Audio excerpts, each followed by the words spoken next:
te laisse la parole donc pour cette conférence sur l'impact de l'acidité du substrat sur les plantes carnivores. Merci beaucoup. On se retrouve après ta conf pour les questions. Merci. Ça roule. Voilà, ouais. Bonsoir à tous et à toutes, hein, d'abord. Donc, pour cette petite conférence dédiée, comme tu viens de le dire, à l'impact de l'acidité sur le substrat. Et on va surtout s'attaquer quel aspect au niveau de la morphologie, de la croissance sur les plantes carnivores ça peut avoir. Je vais préciser ici évidemment que ce sont des plantes carnivores acidophiles, celles qui n'ont pas besoin d'acidité. Forcément, il n'y aura pas vraiment d'impact. Ce sera même peut-être pas une bonne idée de mettre de l'acidité sur des plantes qui nécessitent un milieu calcaire, mais ce n'est pas le sujet ici. On va s'appuyer sur quelques données scientifiques, hein, ce que j'ai pu retrouver, même si il n'y a pas légion d'informations par rapport à ça quand on parle de plantes carnivores, mais aussi en parallèle, il y aura mes observations par rapport à ce que moi j'ai pu tester ou découvrir un petit peu par hasard. Donc, en gros, qu'est-ce qui s'est passé pour moi? J'étais convaincu déjà de cet effet bénéfique de l'acidité quand un jour où j'avais beaucoup de rempotage à faire, j'ai dû commencer une série de, je sais pas moi, une bonne cinquantaine de pots et j'ai utilisé ma tourbe habituelle qui avait un pH autour de 4,2, quelque chose comme ça.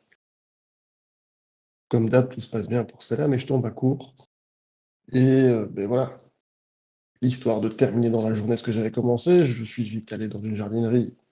C'était pas celle où j'allais habituellement. Et je prends de la tourbe. À l'époque, je me dis, bon, de la tourbe blonde, je vérifie simplement ça, je prends ce qu'il y a et basta.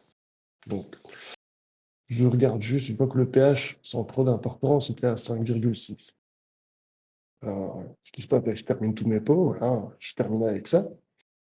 Et bien plus tard, histoire de laisser autant de faire son effet, les plantes sont censées bien se développer et pousser, je remarque que j'ai toute une série de pots où tout se passe bien, comme d'hab, et toute une autre série où soit ça stagne, soit j'ai même des pertes plus que d'habitude dans mes divisions et mes semis. Il y a des trucs qui n'ont pas pris. Donc à partir de là, moi je m'étais dit, bon, il y a sûrement un lien entre le niveau d'acidité de la tourbe et l'effet sur les plantes carnivores acidophiles. Alors, on va un petit peu revoir les bases rapidement, hein, parce que bon, les plantes carnivores, on les connaît quand même normalement bien pour la plupart, mais sait-on jamais qu'on ait des nouveaux ici dans la conférence. Donc, les plantes carnivores, comme les sarraciniens, les guillonets et pour la plupart des drosères, viennent de tourbières et de milieux acides d'Amérique du Nord. Elles ont évolué pour capturer des insectes et assimiler les nutriments qui leur manquent dans leur habitat naturel, qui est très pauvre.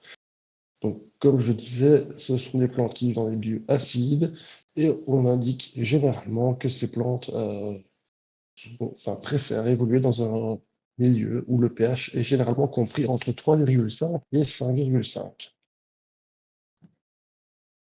Alors, le rôle de l'acidité du substrat. Donc, la tourbe comme substrat, c'est le substrat de référence. La tourbe blonde, c'est le substrat le plus couramment utilisé pour les plantes carnivores. Elle est acide, pauvre en nutriments et elle retient bien l'eau, ce qui correspond identiquement aux besoins des plantes carnivores. Par contre, comme je l'ai expliqué dans ma petite expérience, on peut constater que le pH peut varier en fonction de son origine et du traitement qu'elle a subi. Alors, l'impact sur la croissance et la santé des plantes, et le pH du substrat influence plusieurs aspects de la vie d'une plante carnivore. La disponibilité des nutriments, l'activité microbienne et l'absorption des ions. On va voir après en quoi ça peut être important. On a un tableau ici, je ne sais pas s'il est très très lisible, on va le parcourir brièvement. Euh, David, tu l'avais abordé dans une conférence sur Donald Schnell.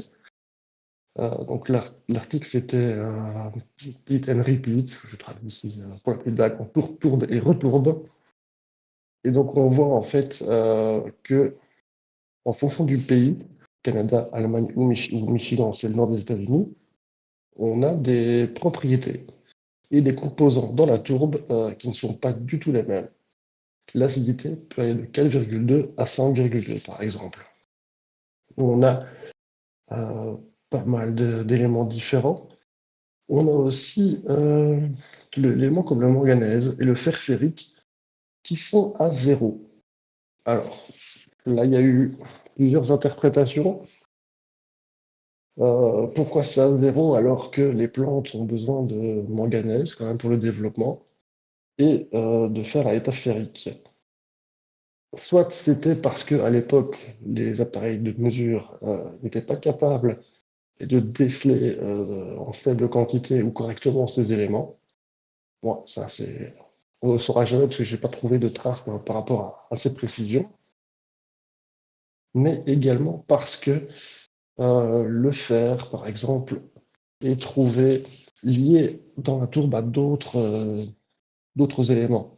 Il n'est pas directement trouvé en l'état de fer ferrique, mais il est couplé à d'autres atomes qui le fait qu'il n'est pas détecté en tant que tel.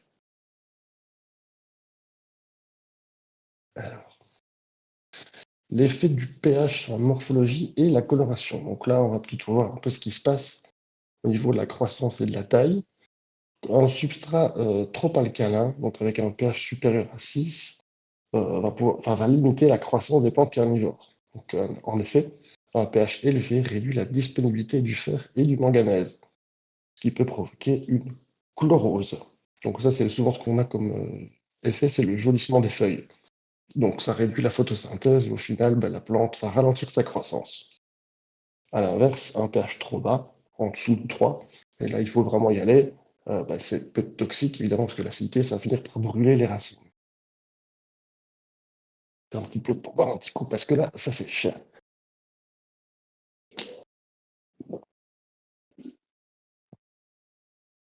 Alors, au niveau de la coloration, c'est également souvent influencé au niveau du substrat, par l'acidité également. L'acidité va favoriser la production d'anthocyanines. Donc ça, ce sont les pigments responsables de la teinte rouge ou pourpre qu'on observe sur les pièges ou les feuilles des Dionée et Sarracenia. Un pH plus neutre peut lui atténuer ces couleurs, rendant les plantes moins belles, moins vibrantes. Au niveau de la forme et de la tonicité, de la force des pièges, donc on remarque chez Dionée qu'un substrat acide semble favoriser le développement des pièges et qu'ils sont plus robustes et plus réactifs, et l'acidité va aussi améliorer la digestion des pièges. Comme je le disais dans la présentation au tout début, on va également voir un petit parallèle avec les hortensias, plante assez connue pour ceux qui aiment un petit peu garnir leur jardin quand on en a un. Donc ici pour l'hortensia, on a des fleurs qui tendent à devenir bleues quand on a un pH acide. Et les fleurs, alors, elles restent rouges ou roses lorsque le pH du substrat est plus au-delà de 7.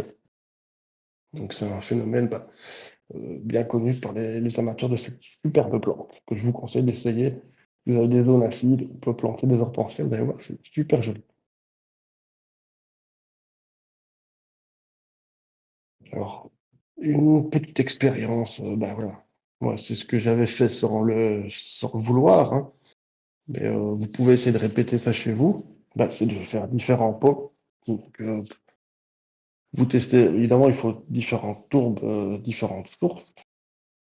Ça se trouve, soit vous prenez différents magasins ou différentes marques de tourbes, et vous essayez de faire des divisions dans les mêmes conditions pour que ce soit un test valable. Et voilà, vous testez de voir un petit peu l'évolution différente en fonction de ce que le substrat va donner. Et vous verrez très certainement, en tout cas comme moi je l'ai vécu, une différence au niveau de la croissance et de la force et de la vigueur des plantes quand on a un substrat plus acide dans les valeurs données, évidemment. Donc, il y a un point ici que je devais préciser avant de commencer la conclusion.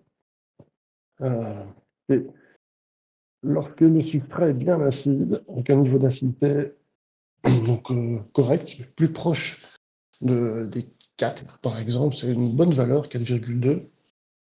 L'absorption des ions va permettre en fait à la plante d'aller chercher les composants plus facilement, donc ce dont elle a besoin.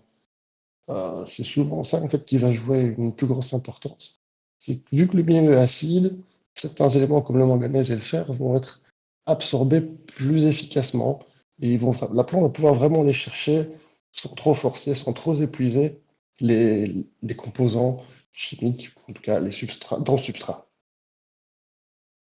Donc voilà, ici, comme je le répète, pour la conclusion, un petit pH optimal, c'est entre 3,5 et 5,5.